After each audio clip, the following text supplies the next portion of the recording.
अनुज G S academy में आप सभी का स्वागत है और आज हम करने वाले हैं एक इम्पोर्टेंट टॉपिक ध्वनि। देखिएगा, ये ऐसा टॉपिक है, कोई भी परीक्षा हो, कोई भी पेपर उठा के आप देख लीजिएगा, इस टॉपिक के अंदर से क्वेश्चन आना ही आना है। देखिएगा, अभी देखिएगा, पहले आपकी पैट की परीक्षा हुई उसमें पूछा था, अभी जूनियर सुपर टैट हुआ उसमें पूछा, अभी यूपी टैट हुआ उसमें भी पूछा, इससे पहले यूपी टैट हुआ उसमें भी पूछा गया था। ये टॉपिक बहुत ही अच्छा टॉपिक है और इसका जो ओवरव्यू है ना, इसके अंदर जो है ना 3 से 4 क्वेश्चन ही बनते, इससे बाहर आपका क्वेश्चन नहीं बनेगा। और वे भी क्वेश्चन हो गए ध्वनि का मात्रक क्या, डेसिबल, यही पूछा जाता है हर बार। ध्वनि पूछेगा कैसी तरंग है, ठीक है, तो अनुदैर्ध्य तरंग है आपकी। पूछ लेगा तरंग कितने प्रकार की, अपश्रव्य, श्रव्य, प्राश्रव्य। पूछ लेगा प्राश्रव्य काम क्या है, तो वो चिकित्सा में प्रयोग होती है। चमगादड़ कौन सी का प्रयोग करता है, वो आपकी प्राश्रव्य थर्ड वाली का करता है, ठीक है। तो ये पूछ लेगा कि ध्वनि सबसे ज़्यादा कहाँ पे चलती है, ध्वनि की चाल कितनी है, आपकी ध्वनि कहाँ पे नहीं चलेगी। बस इतना सा क्वेश्चन है, आप इसको प्यार के साथ इसको जो है अच्छे से कर लीजिएगा। देखिएगा, जैसे मैंने एग्ज़ाम को क्रैक किया था, बहुत ही देखिएगा मुझे ज़्यादा टफ नहीं लगा था, क्योंकि मेरा जीएस के अंदर आपका सब्जेक्ट और आपका फर्स्ट पेपर वो बहुत ही अच्छा था। बाकी हिंदी और आपका रीजनिंग उसमें तो आराम से 35 40 क्वेश्चन तक आप 45 तक कर सकते हो आप हिंदी के अंदर, तो आप बहुत ही अच्छे से उसमें आपकी कराई गई है। चलिएगा, पूरी मेहनत के साथ, पूरा कंसंट्रेशन के साथ, पूरा पॉजिटिविटी के साथ आपको तैयारी करनी है दोस्तों। चलिएगा, इसके बाद थोड़ा सा इसको नोट भी करिएगा जो यहाँ पे आपको कराया जाता है। तो ध्वनि का मात्रक क्या है, ध्वनि का जो मात्रक है वो है डेसिबल। डेसिबल, ठीक है। आपसे पूछा जाएगा कि पूछ लिया जाएगा कि ये जो सबसे ज़्यादा प्रदूषण करता है, ज्वालामुखी ध्वनि प्रदूषण या आपका जेट विमान, क्योंकि जेट विमान ऑप्शन में आया था उस समय 2017 के अंदर, ज्वालामुखी ऑप्शन में नहीं था, तो वो सबसे ज़्यादा डेसिबल की ध्वनि उत्पन्न करेगा। और आपका ज्वालामुखी उससे भी ज़्यादा डेसिबल की। कभी कभी पूछ लिया जाएगा कि जो सामान्य कार्यालय होते हैं उसमें आपका कितने डेसिबल की ध्वनि निकलेगी, ठीक है। या पत्ते आपके हल रहे, पेड़ हल रहा है, तो उसकी जो फुसफुसाहट होगी उससे कौन सा डेसिबल निकलेगा, ठीक है, 20 निकलेगा। जो सामान्य कार्यालय होगी उससे 40 डेसिबल निकलेगा। और जो आपके प्रदूषण में आपका आता है ना 200, 250, ठीक है, वो सब आपका। ध्वनि का मात्रक डेसिबल हो गया। ध्वनि कितने मीटर तक साफ सुनाई देती है, तो भाई 16, 16.5 मीटर तक जो है ध्वनि साफ सुनाई देती है। लगभग आपका जो है 17 मीटर इसमें हो जाएगा। कितने मीटर आपका, 17 मीटर भी आप इसको कर सकते हैं। ध्वनि देखिएगा, ध्वनि चलती है सबसे ज़्यादा कहाँ पे चलेगी, इस्पात में चलेगी या स्टील में चलेगी, उसके बाद आपका जल में चलेगी और उसके बाद आपका नाइट्रोजन यानी कि आपका गैसों में चलेगी। आपने देखा होगा ना, कोई अगर आप छड़ी उठा के आप जल में मार दीजिएगा या कोई स्टील में मार दीजिएगा, आवाज़ किस में ज़्यादा तेज चलेगी, वो आपकी इस्पात में या स्टील के अंदर आपका, ठीक है, चलेगा इसमें। इसके बाद देखिएगा, अगर आप जल के अंदर, आप जैसे आप नहाते हो ट्वेल वगैरह के अंदर, उसमें नीचे चले जाओ और आवाज़ लगाओ, वहाँ से अगर थोड़ी सी आवाज़ वैसे आ जाएगी बाहर, जल के बाहर भी आ जाती है, तो जल में भी चल जाएगी, लेकिन सबसे ज़्यादा कहाँ पे चलती है, इस्पात या स्टील में। यही क्वेश्चन पूछेगा। ध्वनि कहाँ पर नहीं चलती, तो ये निर्वात में नहीं चलती। निर्वात की स्थिति को अगर सीधा सिंपल भाषा में बोला जाए, जहाँ पर जीरो हो जाती है ध्वनि, कितनी, जीरो हो जाती है, जहाँ पे कुछ भी नहीं सुनाई देगा, जैसे कि अंतरिक्ष के अंदर, जैसे कि चंद्रमा पर, वहाँ पे कोई एक दूसरे की आवाज़ नहीं सुन पाता। याद रखिएगा इसको आप, ठीक है।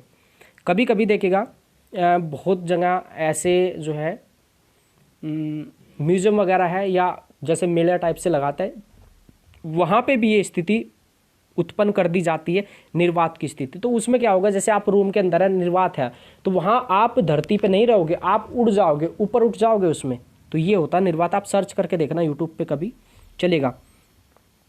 इसका देखिएगा, यहाँ पे आपका ये गति निर्भर करती है, किस पे निर्भर करेगी, ये आपकी गति जो निर्भर करेगी ये करेगी आपके ताप पर निर्भर।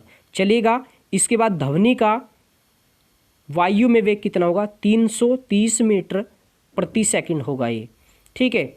इसके बाद देखिएगा यहाँ पे आपका, इसमें चंद्रमा पर 2 व्यक्ति आपस में बातें नहीं सुन पाते हैं, क्यों, वजह क्या है, चंद्रमा पर वायुमंडल नहीं है, अतः ध्वनि का माध्यम नहीं है, ध्वनि का माध्यम नहीं है। चलिएगा इसमें, ठीक है। इसके बाद देखिएगा इसकी ध्वनि की कुछ विशेषता।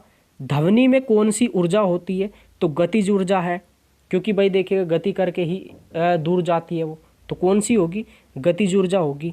ठीक है, चलिएगा। ध्वनि कैसी तरंग है? अनुदैर्ध्य तरंग है।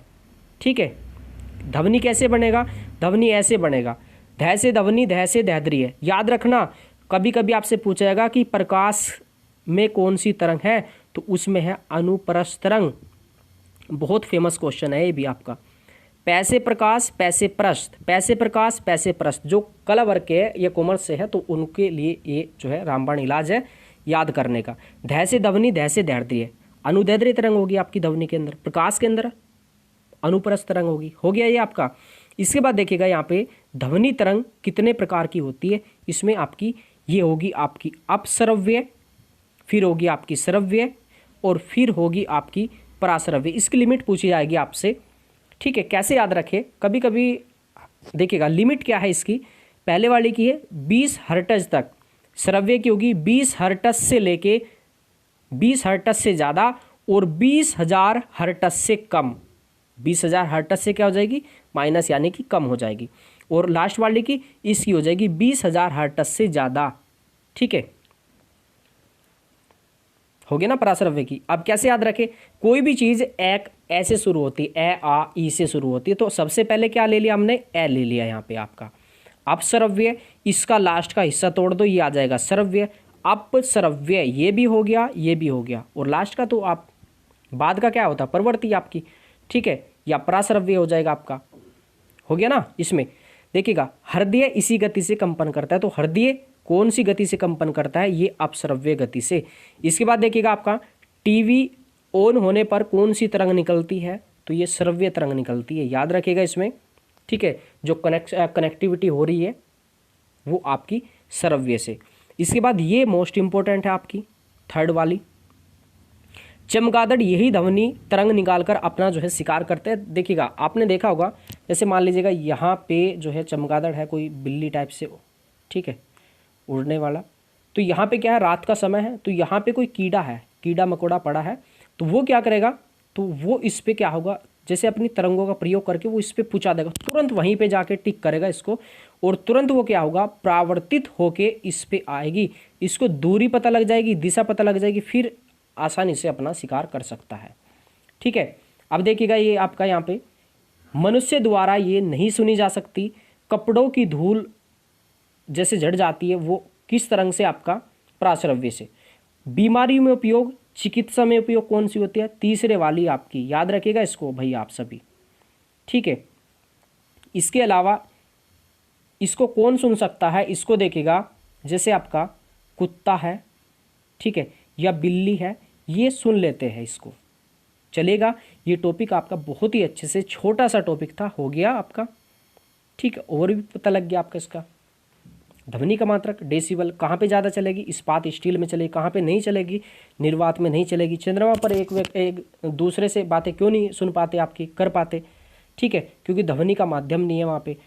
तरंग आपकी 3 प्रकार की होती है, अपश्रव्य, श्रव्य और पराश्रव्य। चिकित्सा में प्रयोग कौन सा होता है? तीसरे वाली का, यानी कि आपका पराश्रव्य का। उसकी लिमिट कितनी होती है आपकी? 20,000